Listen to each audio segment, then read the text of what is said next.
கிடைத்தவர்களை ஒருபோதும் தேடி செல்லாதே. எதையும் ஊடுருவி பார்க்கும் தனி ஆற்றலை பெற்ற, இயற்கையாகவே பெற்ற நீங்கள் அரசியல், சமூகம், பொருளாதாரம், தொழில் துறைகளின் எதிர்காலத்தை பற்றி கூட கணித்து யூகித்து அறியும் சக்தியையும் ஆற்றலையும் இயற்கையாக பெற்ற என் நட்பிற்கும் அன்பிற்கும் உரிய தனுசு ராசியை சேர்ந்த சகோதர சகோதரிக்கு எனது அன்பான வணக்கம். 20/4/2025 ஞாயிற்றுக்கிழமையிலிருந்து 26/4/2025 சனிக்கிழமைக்குள்ளாக உங்கள் ராசிக்கு உங்கள் ராசிநாதனான குரு பகவான் 12க்கும் 5க்கும் அதிபதியான நீச்ச செவ்வாயின் நட்சத்திரமான மிருகரேசம் 1ஆம் பாதத்தில் தான் சென்று கொண்டு உள்ளது. 12ஆம் இடங்கிறது தூக்கம், நிம்மதி, சந்தோஷம், பொழுதுபோக்கு. 5ஆம் இடம் என்பது உங்களுடைய புகழ், செல்வம், செல்வாக்கு, பூர்வீக சொத்து, வாரிசுகள், பிள்ளைகள், அண்ணன் தம்பிகள், அப்பா அம்மா, இரத்த உறவுகள், பங்காளிகள், எதிர்காலம் அனைத்தும் தர வேண்டியது செவ்வாய்தான். ராசி அதிபதி குரு பகவான் இந்த 5க்கும் 12க்கும் உண்டான நீச்ச செவ்வாயான நட்சத்திரமான மிருகரேசம் 1ஆம் பாதத்தில் சென்று கொண்டிருக்கும் பொழுது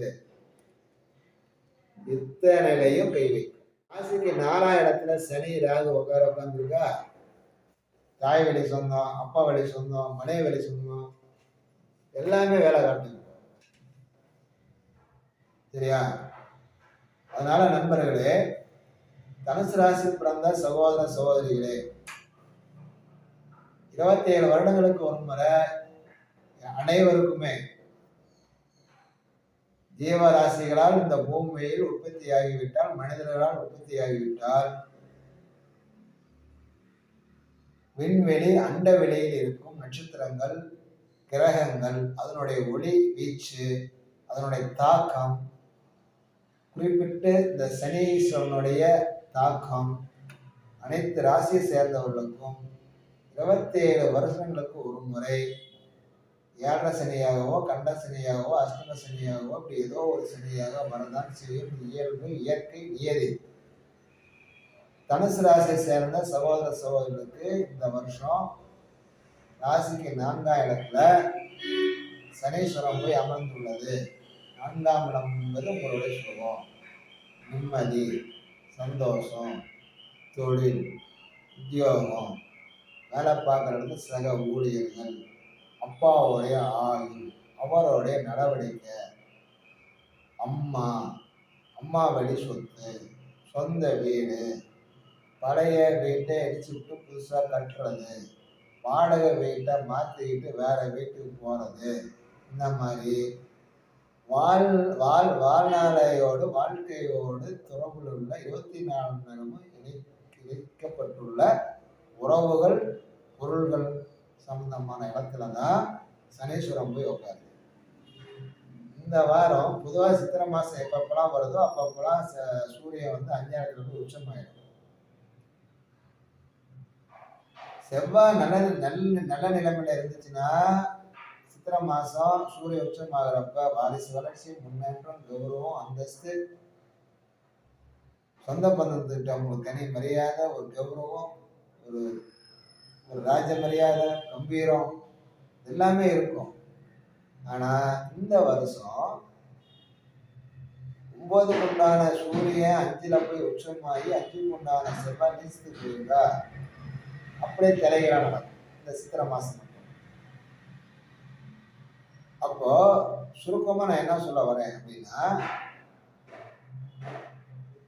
தொழில், உத்தியோகம், வேலை, வருமானம், உறவுகள், எல்லா விஷயமும் காசை பத்தி பயம் வேணாம், பணத்தை பத்தி பயம் வேணாம், தொழிலை பத்தி பயம் வேணாம். ஏன்னா சுக்கிரன் உச்சம், சனீஸ்வரன் ராகுவோட சேர்ந்து உட்கார்ந்துருக்கு. உங்க ராசிக்கு 10ல இவ்வளவு நாளா தனிச்ச கேது இருந்துச்சு. இந்த வாரம் நவாம்ச ராசியில புதிய உச்சத்துக்கு போக போகுது.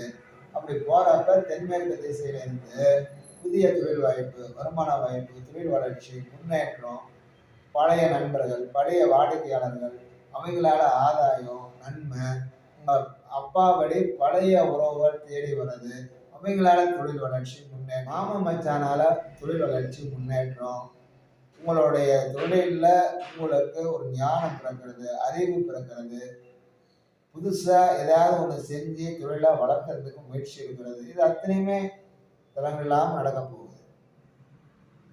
நிம்மதி, தூக்கம், சந்தோஷம் எங்கிருந்து வரும் சரியா? கோயிலுக்கு போக கண்டிப்பாக பிடிக்காது, ஆசை வரும், நினப்பு வரும். போனால் ஏன்டா வந்தோம், பசங்க வீட்டிலே இருந்துருக்கலாம், அப்படிதான் எனக்கு வரும். காரணம் செவ்வாய் நிமிஷம். நான் சொல்ல வந்தது ஒன்று தான், நிதானம், பொறுமை